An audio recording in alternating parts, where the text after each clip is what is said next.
India ने पहला टी20 तो भाई बहुत ही कन्विंसिंगली जीत लिया। और हाँ, काफी अच्छी चीजें भी हुई and there are certain things which we need to focus on, जो हमारे लिए चैलेंजिंग भी है और आगे जाकर हमें इस पे काम करने की जरूरत भी है। लेकिन भाई अगर बात अभिषेक शर्मा की बैटिंग से नहीं होती है और शुरुआत उससे नहीं होती है, and if I am stopping my self कि मैं अप्रिशिएट नहीं करूंगा अभिषेक शर्मा को, तो भाई ये नाइंसाफी होगी। व्हाट अ बैट्समैन इज भाई। सबसे कम इनिंग से 5000 रन उसने इंटरनेशनली पूरे कर लिए हैं। Can you imagine? मतलब इतनी फास्ट ग्रोइंग जहां पर टी20 क्रिकेट है वहां पर वो इस तरीके का ऑरा क्रिएट कर रहे हैं, and the way he is hitting the balls, it feels like कि भाई यार क्या सच में हिटिंग इतनी आसान है? वो जो हाई बैकलिफ्ट और फर्स्ट और सेकंड स्लिप के बीच से बल्ला आता है और वो जो बिहाइंड द लाइन जाकर, चाहे वो एक्स्ट्रा कवर पे छक्के मार लो, ओवर कवर्स मारने, पॉइंट के ऊपर मार लो या सामने छक्का मारना, इट शोज कि भाई he is having enough number of shots in his Arsenal. और सबसे बड़ी चीज जो मुझे लगता है, और मुझे लगता है कि हर बैट्समैन को अभिषेक शर्मा से सीखनी चाहिए, that T20 batting is not just like कि आप जाओ और बस मारना चालू कर दो विदाउट सीइंग द बॉल। भाई वो स्लोवर्स भी बहुत टॉप क्लास की तरह से पिक कर रहा है और ये लेके अंधी बैट चला रहा है। अगर 140 के बाद 108 की पेस से भी बॉल आती है तो वो उसे भी रीड कर ले रहा है और लंबे लंबे छक्के मार रहा है। और जिस तरीके से फेयरलेस बैटिंग कर रहा है, मुझे उसकी काबिलियत तो शक है ही नहीं। And many people are saying that कि अगर अभिषेक शर्मा नहीं चला तो इस इंडियन टीम का क्या होगा? भाई ये हो सकता है लोगों के लिए कंसर्न हो, but that is not concern for me, क्योंकि टी20 क्रिकेट ऑलरेडी इतना शॉर्टर फॉर्मेट होता है जहां पर एक बैट्समैन नहीं चलेगा तो दूसरा चल जाएगा, तो उससे काम हो जाती है चीजें। और जिस ब्रांड ऑफ क्रिकेट को हम खेल रहे हैं वहां पर एक क्लियर चीज दिख रही है और बिल्कुल क्रिस्टल दिख रही है, वो ये कि हम ये चीज देख रहे हैं कि भाई अब टी20 क्रिकेट बदल चुका है and matches are not going to be 150 और 170, और वर्ल्ड कप भी इंडिया में होना है तो 180 से भी काम नहीं चलेगा। हमें मेक श्योर करना पड़ेगा कि अगर हम फर्स्ट इनिंग में बैटिंग कर रहे हैं तो एटलीस्ट 220 से 240 तक का टारगेट देके, ताकि बॉलर्स को हमारे कुशन मिल सके। और हम एक चीज ये भी नोटिस कर रहे हैं कि जो भी बैट्समैन आ रहा है बस केवल मारे ही जा रहा है, और उसका सबसे बड़ा रीजन ये है कि we are playing an allrounder till number 8 तक हम ऑलराउंडर खिला रहे हैं और हमारे पास बैटिंग भी है। अगर जब आपके पास 8 नंबर तक बैटिंग होगी तो आप भाई ये ब्रांड ऑफ क्रिकेट खेलोगे। हाँ, कभी कदार फंबल हो जाएगी, चीजें खराब भी हो जाएंगी, लेकिन अगर आप ये नहीं खेलते, आपको पता है वर्ल्ड कप भी इंडिया में है जहां पर ड्यू आने के चांसेस है सेकेंड इनिंग में। अगर अपने आप को कुशन आप फर्स्ट इनिंग में 220-40 बनाकर नहीं दोगे तो टी20 क्रिकेट, ये अर्ली 2000 और 90s वाली क्रिकेट नहीं की, क्लियर है, ऑस्ट्रेलिया जीती जाएगी। पिच कैसी है डजंट मैटर, ऑस्ट्रेलिया है तो जीती जाएगी, हम तो हार ही जाएंगे। आज कोई भी अगर आपको हरा सकता है, क्योंकि टी20 फॉर्मेट इतनी छोटा फॉर्मेट है, या कुछ भी हो सकता है। लेकिन 7 सवाल श्रीराम सर ने पूछे और वो बहुत ही जेन्युइन सवाल है, और मैंने तो भाई कहीं भी ऐसे सवाल नहीं देखे कि लोग इस तरीके के सवालों की बात भी कर रहे हो। तो चलिए बात करते हैं। जो सबसे पहला सवाल उनका है कि our wicket taking ability, were India not able to take periodic wickets और was the wicket too good to bat on? मुझे लगता है कि जैसे सवाल इनका है कि क्या हमारे बॉलर्स रेगुलर इंटरवल पर विकेट नहीं ले पा रहे या विकेट बहुत फ्लैट है। तो अगर कल के मैच को देखा जाए तो विकेट सच में बहुत फ्लैट था, और सनी सर ने जब पिच का इंस्पेक्शन और तो उन्होंने बताया था कि 350 से 375 या may be more than that होने के चांसेस, क्योंकि थोड़ी सी ग्रास है और विकेट बहुत फ्लैटर है, और इंडिया में टी20 क्रिकेट में विकेट फ्लैटर बन रहे हैं। तो मेरे लिए बॉलिंग बहुत बड़ा कंसर्न नहीं है, क्योंकि रन यहाँ पर बन रहे हैं और हमारे जो बॉलर्स हैं उनमें विकेट लेने की कैपेबिलिटी है। So that is not my concern at this point of time, क्योंकि विकेट सच में फ्लैटर है और बैटिंग फ्रेंडली विकेट्स बन रहे हैं। दूसरा इनका क्वेश्चन है Hardik Pandya batting and bowling form in respect to the fact कि उनकी क्लास जो है कभी डाउट नहीं की गई थी। मुझे लगता है कि हार्दिक पांड्या को अगर हम साउथ अफ्रीका सीरीज से देखेंगे तो उन्हें एक रोल दिया गया है, और वो रोल कुछ इस तरीके का है कि भाई तुम्हें 5 नंबर पर बैटिंग करने जाना है, क्योंकि हम देख रहे हैं कि पिछले सीरीज से उन्हें 5 नंबर पर भेजा जाना है और आपको सिर्फ मार बजानी है, क्योंकि हम 8 नंबर तक बैटिंग खिला रहे हैं। तो हमारे लिए कोई वेट एंड वॉच वाला नहीं कि बॉल रेंज में आएगी तो मारेंगे। और हार्दिक को हमने कभी मतलब उसमें जो कैपेबिलिटी कि खड़े खड़े 100 मीटर 90-95 मीटर मारने की क्षमता है, but still he is stepping out. It means कि भाई वो बुरी तरीके बॉलर को डिस्ट्रॉय करना चाहता है, डिसमेंटल करना चाहता है।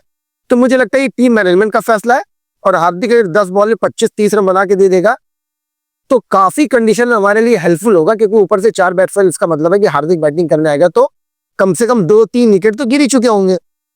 लेकिन हार्दिक अगर 5 नंबर पर बैटिंग करने आ रहा है तो हमें रिंकू सिंह 6 नंबर पर ही बैटिंग करते हुए चाहिए, क्योंकि हम चाहेंगे कि रिंकू सिंह कम से कम 25 से 30 बॉल खेले, ताकि उसे जो मौका मिल सके, कभी इनिंग्स को बिल्ड करना हो तो बिल्ड कर सके, और उसे पहली बॉल से छक्का मारना हो तो छक्के भी मार सके, और अंत में इनिंग एक्सेलरेट कर सके, जो कि रिंकू सिंह में काबिलियत है।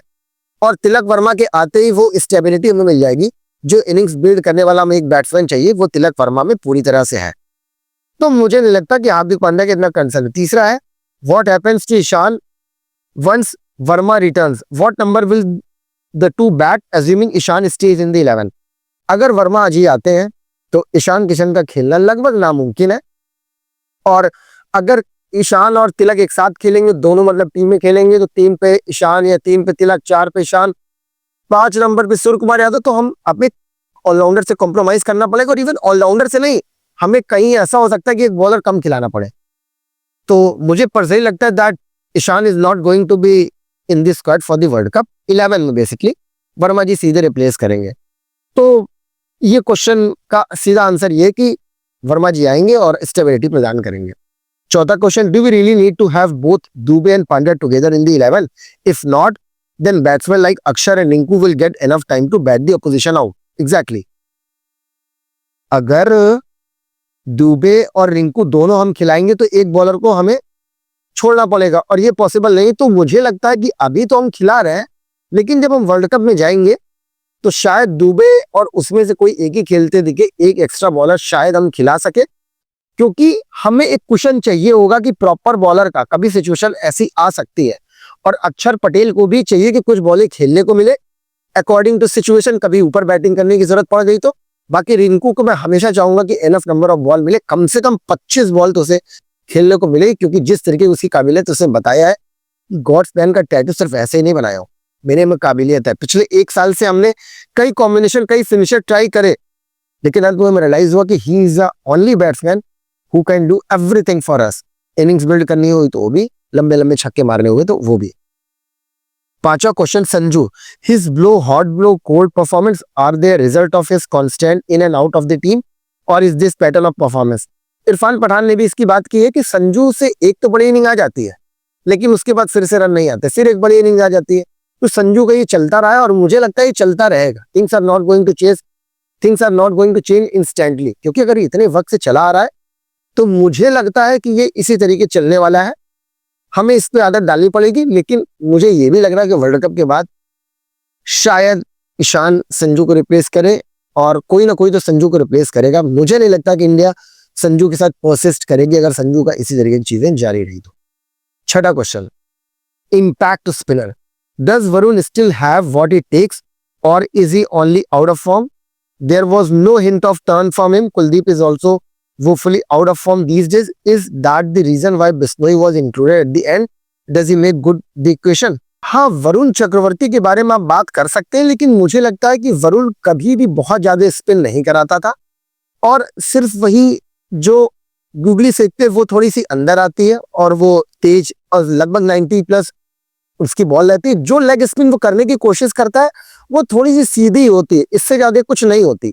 लेकिन उस बंदे ने नंबर 1 बनकर एक सामने वाले के दिमाग में ये क्रिएट कर दिया है, क्वेश्चन क्रिएट कर दिया कि भाई अंदर बाहर हो सकती है, तेज फेंक सकता है, कुछ भी, तो विकेट उस दम पर मिलना है। अपार्ट फ्रॉम दिस मुझे नहीं लगता कि वरुण चक्रवर्ती की फॉर्म या स्किल पर कोई हमें शक होना चाहिए, और पहले भी बहुत ज्यादा स्पिन उसे नहीं मिलती थी, क्योंकि जब 90 प्लस आप फेंकते हो तो आप बेसिकली आपकी वही जो बैक हैंड से स्पिन फेंकता है और गूगली फेंकता है, हल्की सी सीधी हो जाती है, तेज फेंकता है, वही थोड़ी सी चीज है। बाकी इसके अलावा वरुण चक्रवर्ती का तो मुझे कंसर्न समझ में नहीं आता। बाकी अर्शदीप और Bumrah both world class, but will the India condition at this time of the year favour their bowling style? Are we missing a semi kind of bowler who thrives in Indian condition? Bumrah and Arshdeep are already doing quite great, Bumrah, अब अर्शदीप के आते ही हमारे पास जो सबसे बड़ा question मिलता है कि बुमराह को हम थोड़ा सा नीचे यूज कर सकते हैं, लेट यूज कर सकते हैं, क्योंकि स्विंग हार्दिक को मिलती है, स्विंग अर्शदीप को मिलती है, तो दोनों पावर प्ले में 2-2 ओवर का स्पेल डाल सकते हैं। फिर 1 ओवर बुमराह से स्टार्ट में, 1 मिडिल ओवर में और 2 ओवर बुमराह के लास्ट के लिए हम रख सकते हैं। अर्शदीप विकेट ले रहा है, बुमराह की भी विकेट लेने की कैपेबिलिटी, हाँ कल बुमराह विकेट लेस गया, बट इट डजंट मीन कि मतलब उनकी कैपेबिलिटी पे सवाल, इंडियन कंडीशंस में वो थ्राइव नहीं कर पा रहे। They can do and they will do. तो मुझे लगता है कि ये हमारे लिए इशू नहीं होना चाहिए। Bumrah and Arshdeep are doing quite great और वर्ल्ड कप में काफी अच्छा भी करेंगे, इंडियन कंडीशंस में ही अच्छा करके दिखाएंगे। एंड सर, आखिरी सवाल इनका, सरपंच साहब, how, where and when will his services be utilised in this setup? इस वर्ल्ड कप के बाद सरपंच साहब मुझे लग रहा है कि टीम में आएंगे जरूर, कैप्टन चेंज होगा जरूर इंडियन टीम का। तो इस वर्ल्ड कप तक तो सरपंच साहब पे कोई सवाल नहीं है। शायद अगर इन केस ही सरपंच साहब को 1-2 मैचेस मिल सकते हैं इस T20 सीरीज में। Apart from this, I don't think that Sarpanch साहब is going to get any single chance in this series. और वर्ल्ड कप के बाद सरपंच साहब मुझे लगता है कि इस सेटअप में जरूर आएंगे। अब बात करते हैं इंडिया का जो सबसे बड़ा कंसर्न है। सबसे बड़ा कंसर्न ये है फील्डिंग। भाई, हम सिटर्स छोड़ रहे हैं और हमारा जो कैच लेने का परसेंटेज है वो सबसे वर्स्ट है पिछले 2 सालों में। तो ये हमारे लिए कंसर्न है। T Dilip is doing quite a great job, लेकिन फील्डर से चीजें नहीं हो पा रही। और मुझे उसमें जो सबसे बड़ा टेक्निकल फॉल्ट लग रहा है वो लग रहा है कि we are coming with such a hard hand, जहां बॉल फंबल कर रही है। और दूसरी चीज ये कि आउटफील्ड में हम थोड़ा सा डर रहे कि इंजरी ना हो जाए। We are not making a full such dive, उसकी चीज थोड़ी कमी मुझे लग रही है कि हम वहां पर स्लाइटली बेटर कर सकते हैं एफर्ट्स लगाने में। और बाकी तो मुझे बहुत ज्यादा कंसर्न नहीं लग रहा है। इस वजह से नहीं क्योंकि हम T20 में अच्छा कर रहे हैं, इस वजह से क्योंकि सच में कोई कंसर्न नहीं है।